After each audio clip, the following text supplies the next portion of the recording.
बिस्मिल्लाहिर्रहमानिर्रहीम। मुअज़्ज़िज़ नाज़रीन, अस्सलामु अलैकुम। 5 ज़िलहज शहादत हज़रत अबू ज़र ग़फ़ारी रज़ियल्लाहु ताला अन्हा। पैगम्बर अकरम सल्लल्लाहु अलैहि वआलिहि वसल्लम ने फरमाया, ए अबू ज़र, तुम अकेले ज़िंदगी गुजारोगे और तुम्हें अकेले में मौत आएगी और अकेले मबऊस होगे और अकेले जन्नत में दाखिल होगे। इराक के वो लोग तुम्हारी वजह से खुशकिस्मत होंगे जो तुम्हें गुस्ल कफन और दफन करेंगे। हज़रत अबू ज़र ग़फ़ारी 5 ज़िलहज्जा सन 32 हिजरी और उस्मान के दौरे खिलाफत में रबज़ा में इस दुनिया से रुखसत हुए। वफात के वक्त उनकी बीवी और बच्चों के अलावा कोई उनके पास मौजूद न था। हज़रत अबू ज़र इस हाल में दुनिया से गए कि घर में उन्हें कफन देने के लिए कुछ न था। हज़रत अबू ज़र की बीवी उम्मे ज़र रोते हुए कहती थी, आप जंगल में मर जाओगे और मेरे पास तुम्हें कफन देने के लिए कोई कपड़ा तक नहीं। तो हज़रत अबू ज़र कहते थे, तुम रोना मत बल्कि तुम खुश रहो, क्योंकि एक दिन रसूल खुदा ने लोगों के दरमियान, जहाँ मैं भी मौजूद था, फरमाया, तुम में से एक फर्द जंगल में इस दुनिया से जाएगा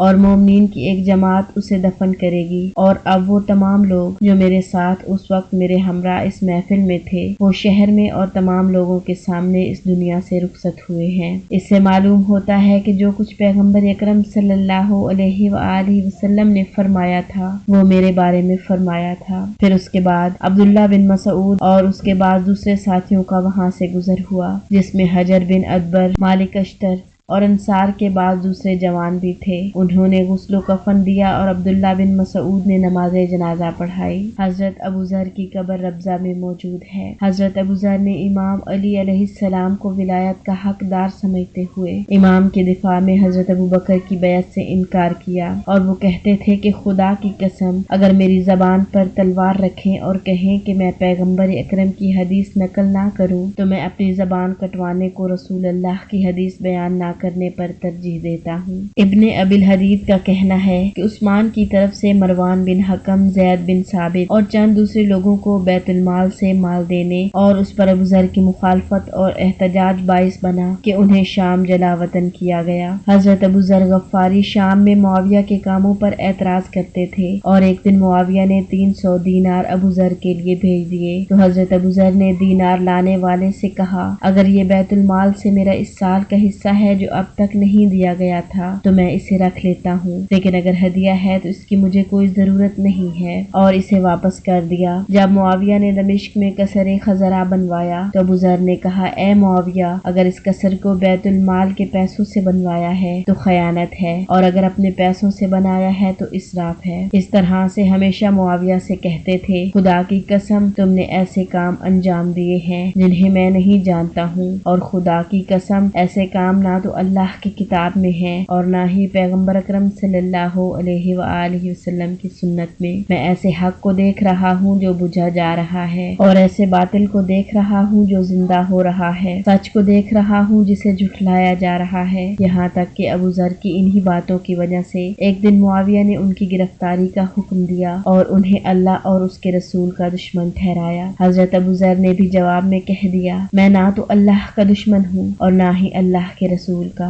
अल्लाह के रसूल के दुश्मन तुम और तुम्हारे बाप हो, जिन्होंने दिखावे के तौर पर इस्लाम कबूल किया लेकिन दिल में कुफर छुपा रखा है, और अल्लाह के रसूल ने यकीनन तुम पर लानत की और कई बार तुम्हें बद्दुआ की कि तुम्हारा पेट कभी ना भरे। मुआविया ने कहा, वो शख्स मैं नहीं हूँ। तो अबू ज़र ने कहा, क्यों नहीं, तुम ही वो शख्स हो। मैं रसूल अल्लाह के पास था, आपने मुझसे ही कहा और मैंने खुद सुना है कि फरमाते थे, या अल्लाह, इस पर लानत भेज और इसका पेट कभी ना भरे मगर मट्टी से। ये सुनकर मुआविया ने हजरत अबू ज़र को जेल भेजने का हुक्म दिया। हजरत अबू ज़र ग़फ़ारी शाम में लोगों को पैगम्बर अकरम और अहले बैत के फ़ज़ाइल बयान करने की तलकीन करते थे, इसीलिए मुआविया ने लोगों को उसकी महफिल में शिरकत करने से मना कर दिया। और यही वो हजरत अबू ज़र का जुर्म था जिसकी वजह से हजरत अबू ज़र को जला वतन किया गया, और इस तरह हजरत अबू ज़र ग़फ़ारी इस दुनिया फ़ानी से रुखसत हो गए। इन्ना लिल्लाहि व इन्ना इलैहि राजिऊन।